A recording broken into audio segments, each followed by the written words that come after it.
Hey, welcome to the show. Let's see. It is Wednesday, May 19th.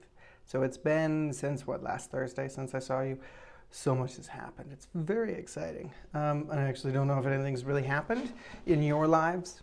The real estate market is, of course, insane. So hopefully you're all used to my eccentricities that I've already displayed so I can start adding more every week. Last week we talked about Bonneville County. That's where Idaho Falls is, Ammon. And so we're going to move up to cover two different counties this week. I know maybe that's unfair, but we're going to cover Madison and Jefferson counties. We're going to merge them together because they're puzzle pieces that really fit together to show this nice rectangular block of southeast Idaho here. But what is really fun is that they have, between the two of them, three larger areas, cities, towns, what have you. So Rigby, Rexburg, and if I know how to use a map, Sugar City's in there. Sugar City's kind of merging in with Rexburg these days, is what people are telling me. Madison County. So Madison County has Rexburg and Sugar City. And we've got Jefferson County with Rigby and Roberts. It's not really that large an area, but it's in there. So do you want some fun information first? We've got 7 days inclusive on each side. So that's probably like 8 to 9 days really worth of data to tell you about. I'm on my phone, so I can't do my screen sharing experiment this week. We'll have to do it next week. I need my laptop for that, for everyone wondering. My desktop Mac is 12 years old.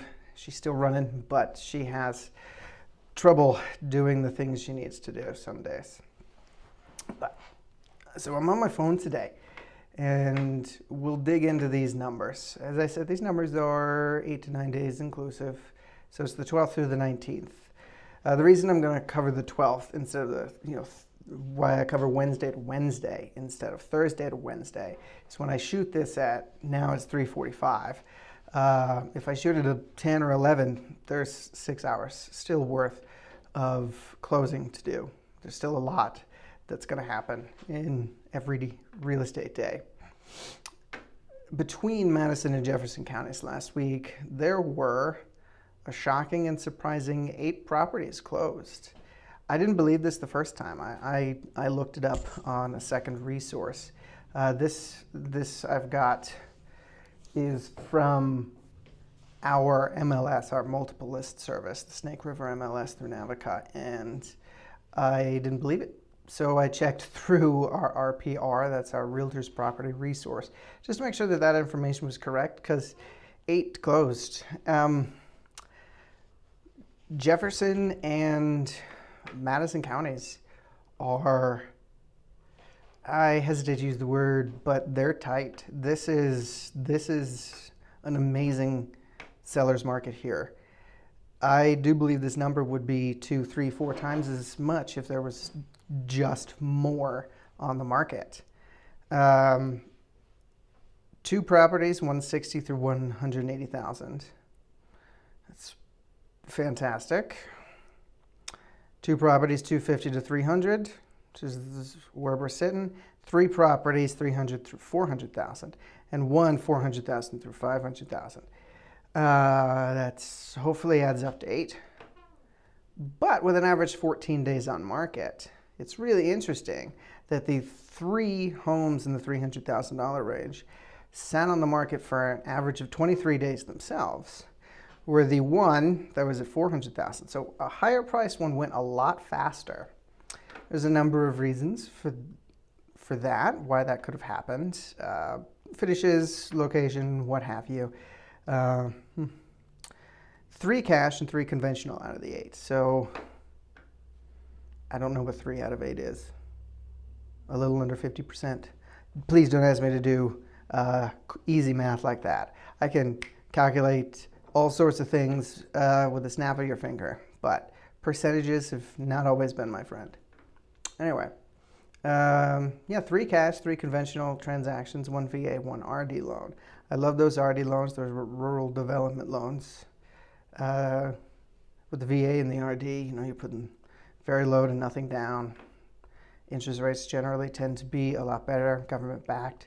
It's fantastic.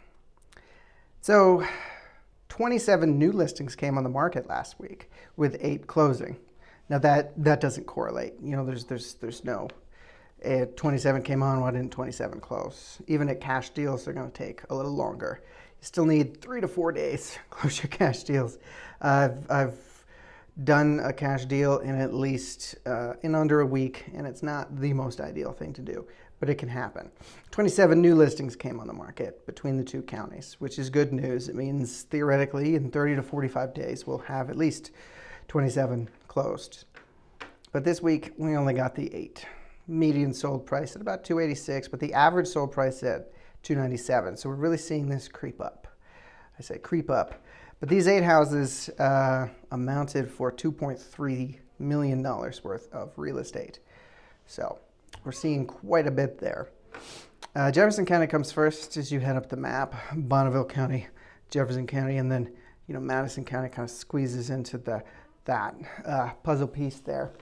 So Jefferson County is a very interesting place to talk about these housing facts and stats. The median estimated home value is around $320, but the list price is at $378.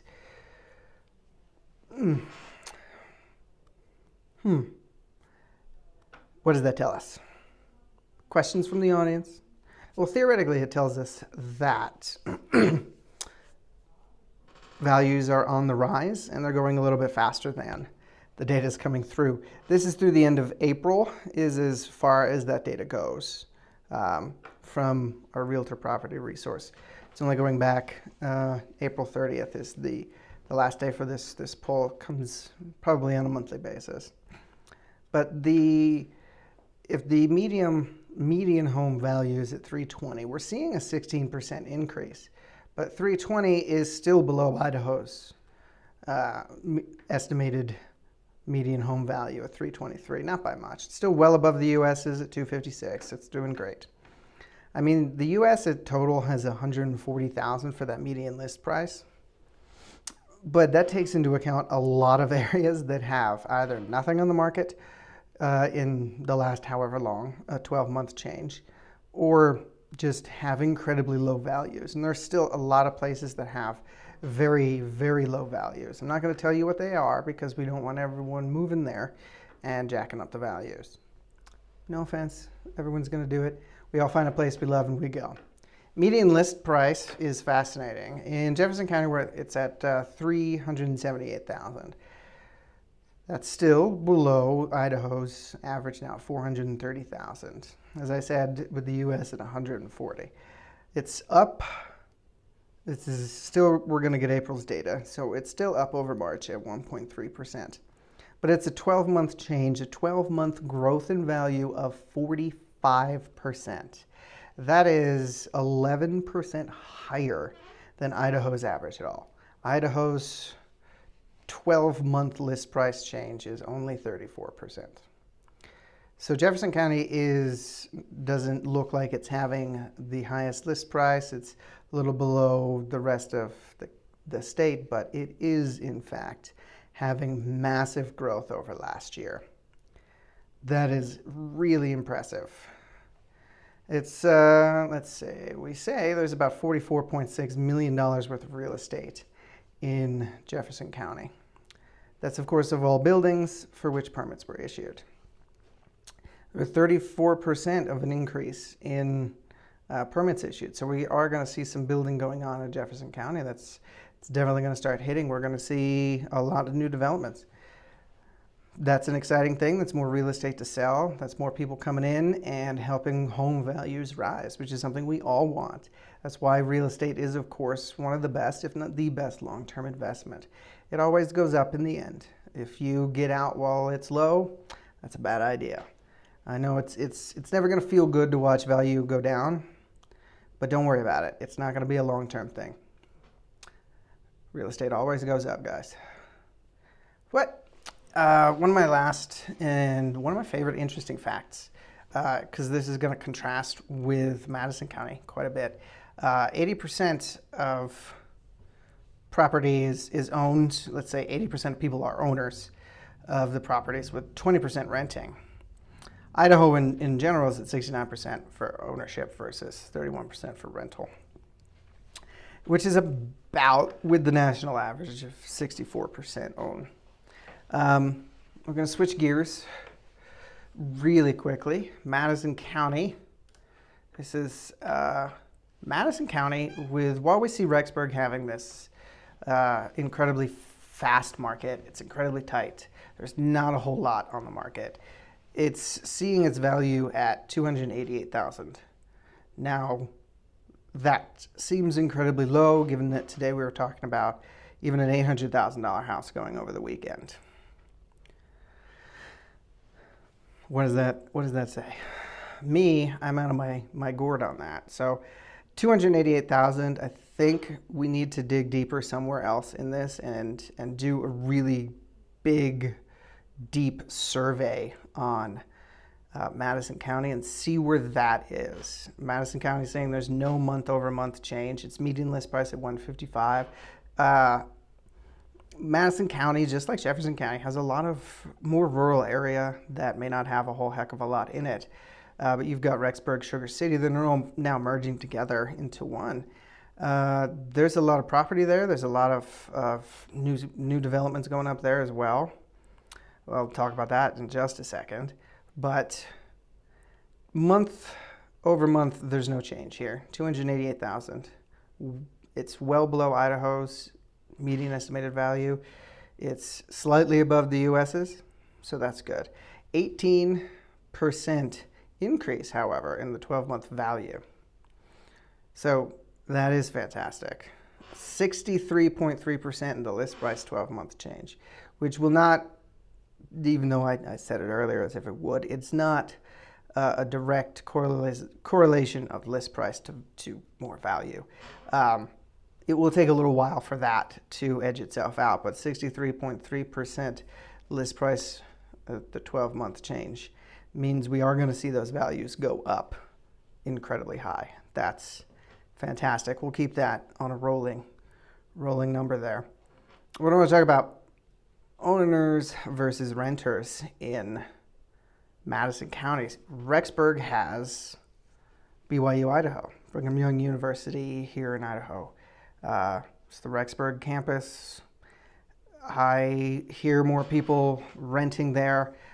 If I have an investor, it's like go to Rexburg, buy something, just turn it into housing for the campus. Turn it into apartments, anything that you can do to capture some of the renting that's going on in there because of the college. 46%.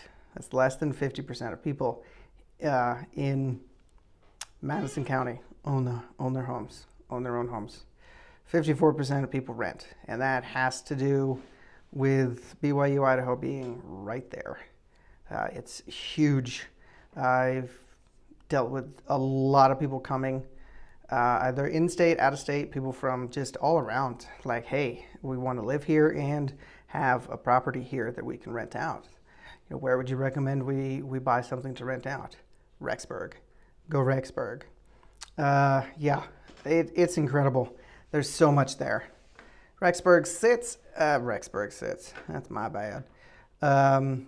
Madison County sits at about $61.4 million worth of total value of all buildings for which permits were issued. It's a kind of funny way to put it, but it is. Rexburg, at least in March or April,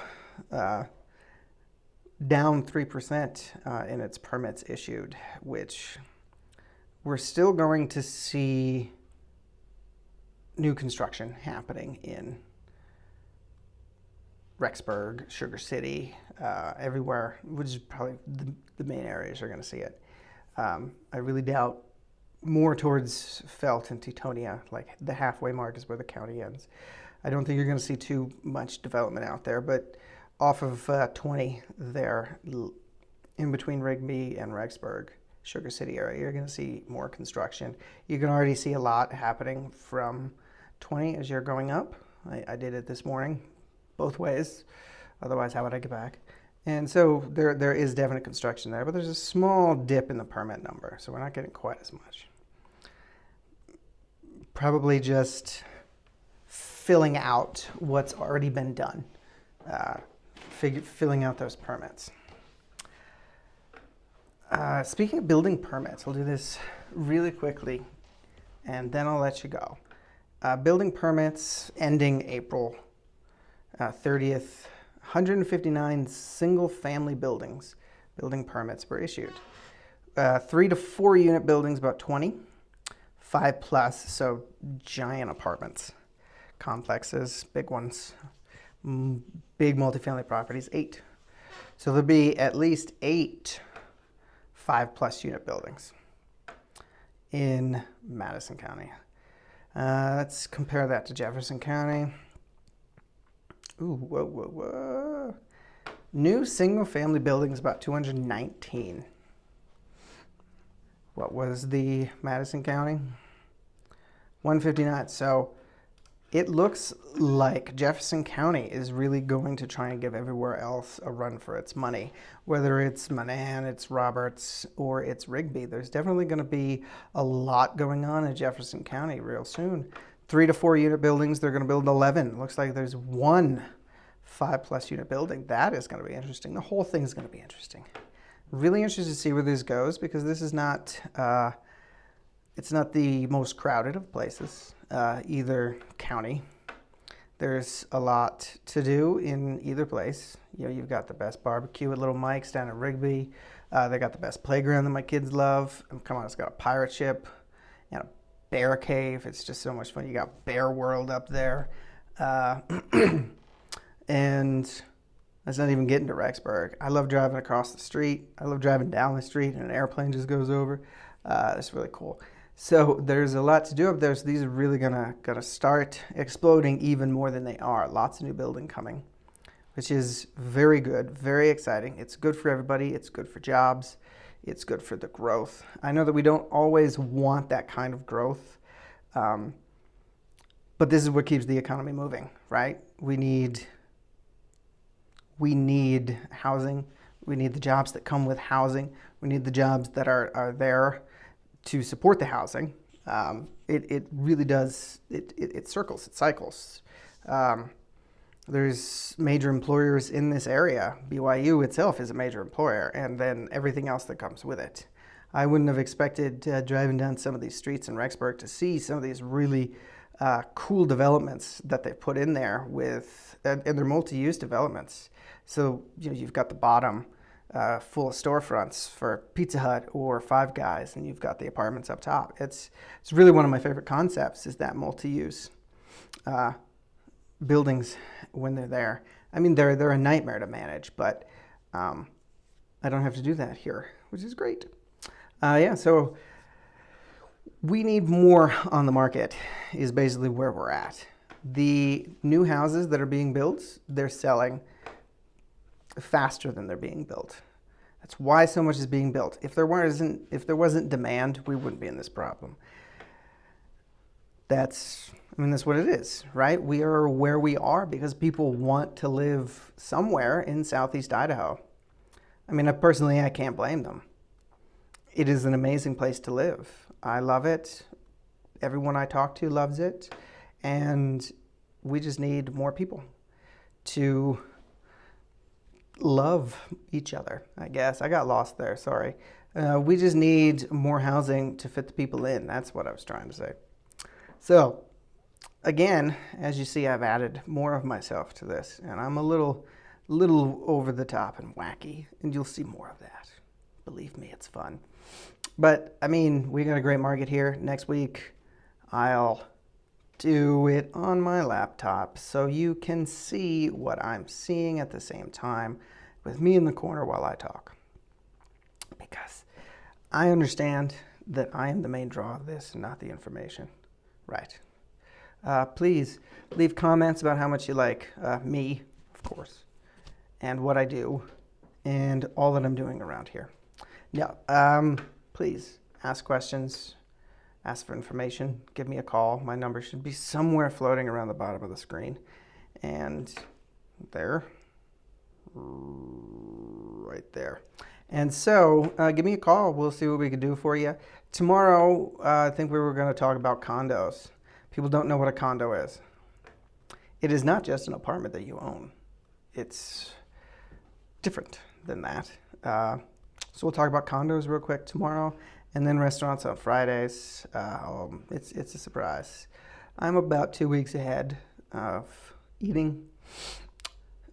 Yes, I'm 2 weeks ahead of eating. I don't have to eat for 2 weeks. That's great news. No, I am about 2 weeks ahead of knowing what I'm going to do for my restaurant. So we've got plenty of time for me to continue eating, which I know is something you all want me to do. Eating is good for you. So I'm going to say goodbye and thank you for tuning in. And I hope you made it all the way to the end, because this is a special shout out to all my friends who made it to the end. And I hope that's at least Brian and Brittany, because Reagan wants to go to Turkey, and that's only going to happen if people watch all the way to the end of the video. All right, gang. I'll catch you tomorrow for condos. Take it easy.